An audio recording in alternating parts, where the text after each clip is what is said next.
ekelekwa m unu ka unu ji wee soro m anyị ga yọrịa nkwa dịka m na-agba ya amaka m na gị nwa dịka ị na-agba onwe ihe ị ghọtara n'egwu ahụ nke nwanne anyị nwoke ji iwe anyị gụpụtara ịdị too much. Ya bụrụ ugbu a ka ị na-esonyere anyị, ihe a ka bụkwa isi mbido TV. Ihe emume a ka a na-akpọ oge amara. Mụ abụkwara onye na-ebe a na-ewepụtara ihe emume a ka a na-akpọ MC Baptist Obiachụ. Isiokwu m nke nji n'ụbọchị nketa dị ka ajụjụ, ọ bụkwa ajụjụ. Ajụrụ m sị, onye nne, ndị nne na nna na ndị nkụzi, kedu onye nwere ebe ọ dị elu ịzụlite nwata? Ọ bụ ajụjụ. Ibetụọ ya n'ụzọ nke ọzọ nwere ike si ọ ndị nne na nna. Ịchọkwa n'ụzọ nke ọzọ nwere ike si ọ bụ ndị nkụzi. Mana mmụọ n'ebe a bụ the Baptist na-akọwa na ọ bụ ndị nne na nna. Amakwaghị gị na onwe gị na-ekwu o ya ka o ji dị mkpa na ị ga-esoro anyị n'ọha nta akụkọ anyị nke dị na nke Instagram @isimbido, Facebook @isimbido, Twitter @isimbido, e-chat @isimbido na ndị nke ọzọ. Gaa ebe ahụ kwuo ebumnobi gị ma ọ bụ akara na-egosi na ihe onyonyo gị. Jide anyị nke ozi si na n'isiokwu nke anyị mere mgbede otu a na ihe ije ọ ga-abụ na eme na ọ ga-adị mma, ma ọ bụ otu esi mee ya wee meta ya ọfụma, ma ọ bụ otu anyị ezi wee meta ya. Ọ bụ naanị onye nwere anwụ ka a na-agbazi olu, a na-agbazikwa onye dị ndụ olu.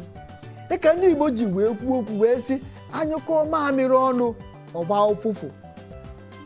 Echiche onye adịghị njọ. Ndị Igbo jikwara uche bụ akpa, onye ọbụla nye nke ya na-akpagharị. Mụọ na ebe a nwere ike kwuo nche mana m kwutere ya, ma ọ bụ nche mana ekwuteghị m ya, mana mgbe ị siri nke ozi m wee kwuo ihe i kwuru, ọ mgbe ahụ ka m na-eji mara na m na-emetọ ya ọfụma ma ọ bụ ana m emetọ ya ọfụma. Igbo bụ ike, gịnwa bụkwa ike. Inyere m aka ma enyere gị ka ndị Igbo ji asị, aka nri kwụọ aka ekpe akwụọ aka nri, o wee dị ọcha. Ihe meziri emezi a na-akpọ ya mma.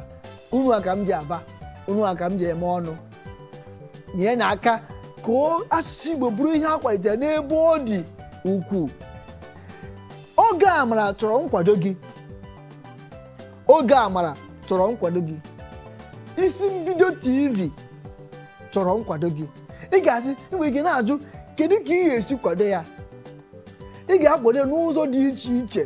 Nke mbụ, ị na-agwa ndị oyi gị na ndị gị na ha bi na ndị onye ebe ọbụla na enwere TV a na-akpọ isi mbido, na ọ dị na Star Time Channel 172, na o nwere ihe mme nke a na-akpọ oge amara nke nwanne unu nwoke dị Baptist na-ewepụta.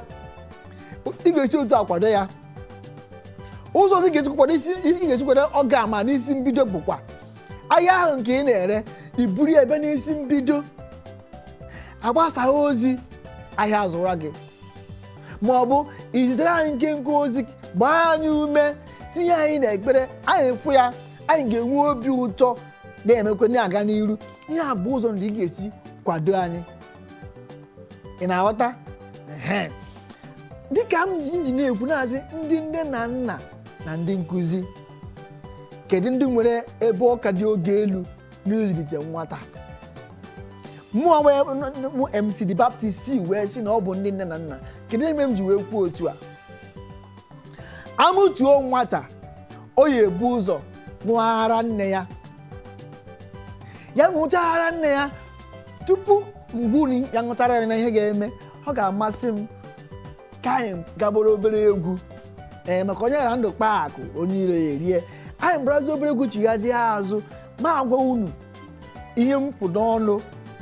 Afọ egwu nke anyị ga-agbagba ugbu a bụ egwu nke nwanne anyị nwaanyị a na-akpọ Ada kụrụ, nke aha afere egwu ahụ bụ Cheta. Dịka ị na-agụ egwu ahụ mara ihe a na-echeta, biko soro unu m ka anyị gbaa egwu ahụ. Dịka m na-ekwu, ị na-agba ị na-amụta ihe n'egwu ahụ nke ị na-agba daalụ dịka ị na-eme nke a